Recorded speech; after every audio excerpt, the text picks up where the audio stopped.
మనం అసలు website design చేసుకొని డెవలప్ చేసుకోవాలి. మనం ప్రోడక్ట్ ఫొటోస్ ఉండాలి, కంపల్సరీ ప్రోడక్ట్ ఫొటోస్ తీసుకోవాలి. షాపిఫై ఉంటుంది, వర్డ్ ప్రెస్ ఉంటుంది. ఇది లాంగ్ టర్మ్ లోకి ఫుల్ ఫ్లెజ్డ్ గా చేయాలి అని అనుకుంటే go with Shopify. Word press ఏంటంటే ఓన్లీ హోస్టింగ్ కాస్ట్ ఉంటుంది. వర్డ్ ప్రెస్ లో హోస్టింగ్ పర్ ఇయర్ ఒక 5,000 అవుతుంది సార్ మాక్సిమం.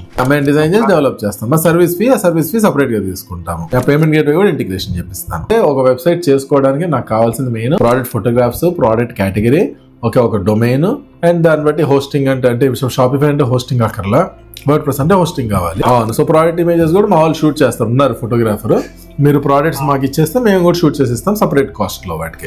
ఇప్పుడు మనకి integration with Amazon are Flipkart కూడా ఇస్తారు. నా పర్సనల్ ఇది ఏంటి అంటే too much of work for two little to get అనమాట. దాంట్లో ముందు అప్రూవల్స్ తెచ్చుకోవడానికి ఒక తలనొప్పి, అప్రూవల్స్ వచ్చిన తర్వాత వాడి రూల్స్ రెగ్యులేషన్స్ ఫాలో అవటం కొంచెం హెడేక్. ఆ బిజినెస్ ని అర్థం చేసుకొని దీంట్లో మార్జిన్ ఉంది, ఓకే ఇది మనం చేయొచ్చు అని అనుకుంటే దాన్ని బట్టి చేసుకోవటం బెటర్ అండి. ఆల్రెడీ డిజైన్ చేసిన సైట్ అయ్యో చాలా ఉన్నాయి సార్. నేను 600+ చేశాను, నేను మీకు పంపిస్తాను చూడండి.